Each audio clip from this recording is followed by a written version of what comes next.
Bienvenidos a una cápsula más de la asignatura Estadística para la Confiabilidad. Yo soy el maestro Alberto Zapata Valencia. Cápsula 2. Métodos estadísticos. La población y muestra. Análisis descriptivo de los datos. Seguimos con los conceptos básicos de estadística. La población se considera que es el conjunto total de elementos sobre los que se desea realizar un estudio, mientras que la muestra es un subconjunto representativo de la población seleccionado para facilitar el análisis. La población va a ser la generalidad de elementos que cumplan con ciertas características. La diferencia fundamental radica en el tamaño y el alcance. La población abarca todos los elementos de interés, puede ser finita o infinita, mientras que la muestra es limitada y manejable. Podemos ver en el esquema, la población estadística es el conjunto de todos los sujetos que se encuentran dentro de un campo delimitado, y la muestra es una porción de estos sujetos delimitados en el interior. El muestreo. La necesidad de trabajar con muestras surge de las dificultades prácticas y económicas de estudiar poblaciones completas, especialmente cuando éstas son muy grandes o inaccesibles. El muestreo permite obtener conclusiones válidas sobre la población a partir del análisis de una parte de ella, siempre que la muestra sea representativa. Es seleccionar de forma adecuada los elementos a estudiar y evaluar que nos permitan conocer la población en general. Una tabla comparativa de los conceptos. La población tiene como definición un conjunto total de elementos y la muestra es un subconjunto representativo de la población. Generalmente grande o infinito es el tamaño que va a tener la población, y la muestra tendrá un tamaño limitado por su parte. El uso es una estimación teórica de la población y la muestra tiene un uso de análisis práctico para evaluar los elementos de la población. La representatividad de la muestra es crucial para la validez de las inferencias estadísticas. Un muestreo inadecuado puede introducir sesgos y errores que distorsionan los resultados y las conclusiones. Es por ello la importancia de comprender que un muestreo representativo nos permitirá tomar mejores decisiones. Tipos de muestreo. Muestreo aleatorio simple. Todos los elementos de la población tienen la misma probabilidad de ser seleccionados. Es el método más básico y garantiza la aleatoriedad, es decir, de un conjunto al que llamaremos población.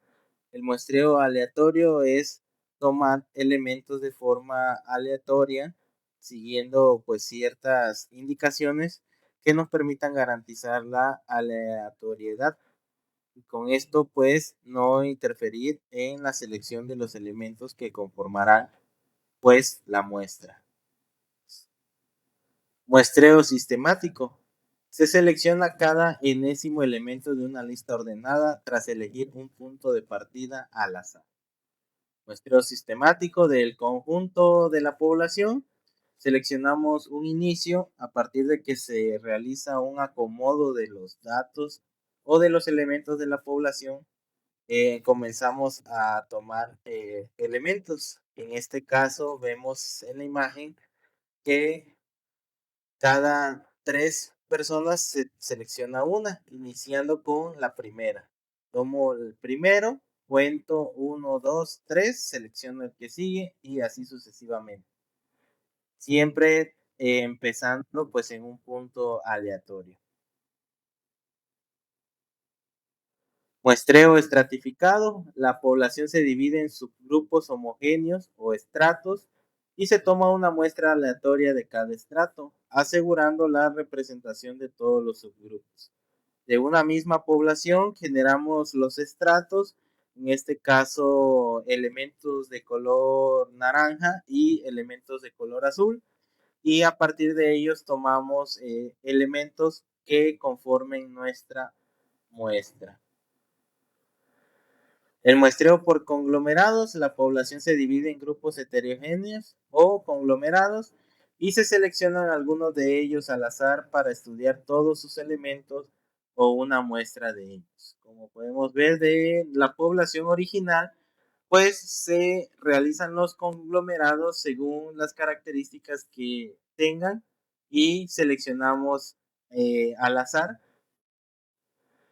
algunos de estos conglomerados que hemos establecido en el muestreo. Bueno, el muestreo por conveniencia se eligen los elementos más accesibles o disponibles, lo que puede introducir sesgos y limitar la representatividad.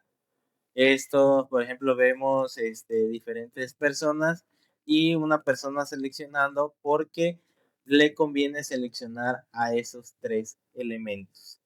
Estos tipos de muestreo, pues todos tienen un uso dentro de lo que es la estadística.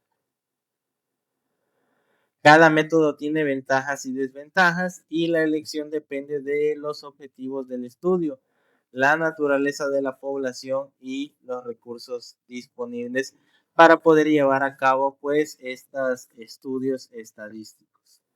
Es por ello lo importante de conocerlos para saber en qué momentos podemos hacer uso de cada uno de ellos y también saber qué clase de datos pues estos tipos de muestreo nos podrán otorgar y con ellos tomar las decisiones pertinentes. Análisis descriptivo de los datos. El análisis descriptivo es el primer paso en cualquier estudio estadístico y consiste en resumir y describir las características principales de un conjunto de datos. Las herramientas más utilizadas son las medidas de tendencia central, la dispersión, forma y la representación gráficas de los datos. Recordemos que nosotros al evaluar un proceso productivo, pues lo que vamos a determinar son las características que debemos de cumplir y estas características pues las transformaremos en datos que podamos analizar de forma gráfica. Medidas de tendencia central. La principal, la más conocida, pues es la media aritmética. Es el promedio de los valores y se calcula sumando todos los datos y dividiendo entre el número total de observaciones. X barra, como también se le conoce a ese símbolo, o media aritmética es igual a la suma de x1 más x2 más x3 más x4 y así sucesivamente hasta x a la n entre n. Que recordemos que n es el total de datos o de observaciones que tenemos. La mediana, por su parte, es el valor central de un conjunto de datos ordenados. Si el número de observaciones es par, es el promedio de los dos valores centrales. Entonces vemos que la posición de la mediana va a ser igual a n más 1 entre 2. Esto es importante recordar que los datos deben de estar ordenados. El orden pues será decisión de quien esté llevando la evaluación. La moda es el valor que aparece con mayor frecuencia en el conjunto de datos. Puede haber más de una moda o ninguna si todos los valores son únicos.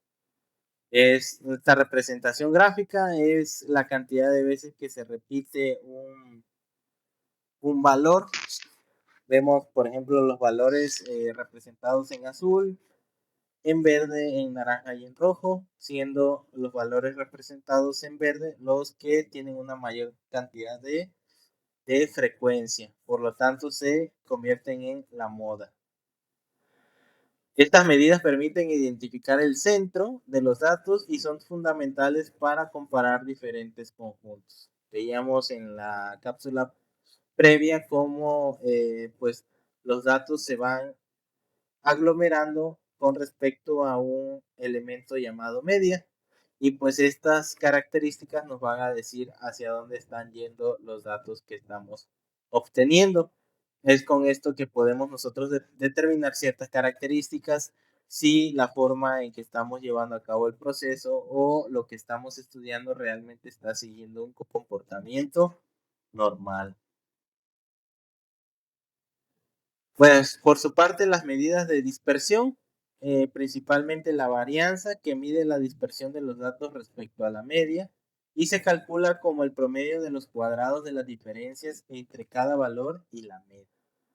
Vemos que la varianza está identificada con sigma al cuadrado, que es igual a la sumatoria de todos los valores n, empezando con i igual a 1 de xi menos la media al cuadrado.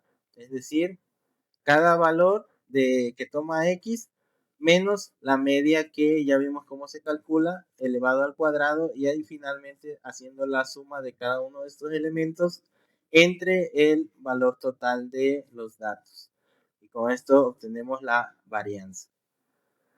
En esta gráfica de la varianza generalizada de la temperatura y presión, podemos ver que pues tenemos una media que está señalada por una línea verde y cada punto azul es un dato. Y vemos la varianza sería la diferencia que hay entre el punto y la línea verde. Esa distancia al cuadrado y posteriormente la suma de cada una de estas distancias al cuadrado para finalmente dividir entre el número total de datos. La desviación estándar es la raíz cuadrada de la varianza y proporciona una medida de dispersión en las mismas unidades que los datos originales. Es exactamente el mismo cálculo, solamente sacando la raíz cuadrada, con la cual pues nosotros obtendremos un valor que no sea significativo según lo que estemos analizando. En este caso que se está analizando la temperatura, la desviación estándar va a ser un valor numérico que estará en términos de la temperatura. El rango, por su parte, es la diferencia entre el valor máximo y el mínimo, y en el esquema podemos ver un rango de las ventas de los últimos meses. Vemos que aproximadamente en el mes 7 fue cuando se tuvieron el máximo de ventas, y en el mes 4 fue cuando se tuvieron el mínimo de ventas, y obtenemos un rango al calcular la diferencia entre este mínimo y el máximo. Dentro de las medidas de dispersión también podemos analizar el rango intercuartílico IQR, que es la diferencia entre el tercer cuartil Q3 y el primer cuartil Q1, representando la dispersión de la mitad central de los datos. También podemos ver que la distribución en la gráfica también tenemos una mediana o un valor central que analizábamos al principio y la forma en cómo se distribuye. En la parte inferior podemos ver que está en términos de la desviación estándar. En el medio tenemos 0 de desviación estándar, hacia la derecha tenemos valores positivos de la desviación y hacia la izquierda valores negativos de la desviación. El coeficiente de variación es la relación entre la desviación estándar y la media expresada como porcentaje. Es útil para comparar la variabilidad de diferentes conjuntos de datos con unidades o escalas. Estas medidas ayudan a entender cuán dispersos o agrupados están los datos alrededor de la tendencia central. Medidas de forma. Podemos analizar la asimetría, la cual indica el grado de simetría de la distribución de los datos. Una distribución simétrica tiene asimetría 0. Una simetría positiva indica una cola más larga a la derecha y una negativa a la izquierda. Y vemos los esquemas como la distribución de los datos va tomando diferentes formas según pues los mismos. La kurtosis mide la concentración de los datos en torno a la media. Una kurtosis alta o leptocúrtica indica colas pesadas y un pico pronunciado. Una curtosis baja o platicúrtica indica colas ligeras y una distribución más plana.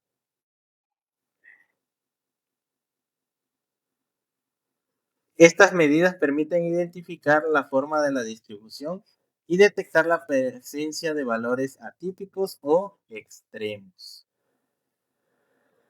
Visualización básica de datos. Tenemos principalmente las tablas de frecuencia que organizan los datos en intervalos o categorías y muestran la frecuencia absoluta y relativa de cada uno. Podemos ver en la tabla una variable X, la frecuencia con la que la variable X se repite y el total de registros, que son 50. Tenemos una frecuencia relativa, es decir, con respecto al 1, y una frecuencia relativa al porcentaje y una frecuencia acumulada.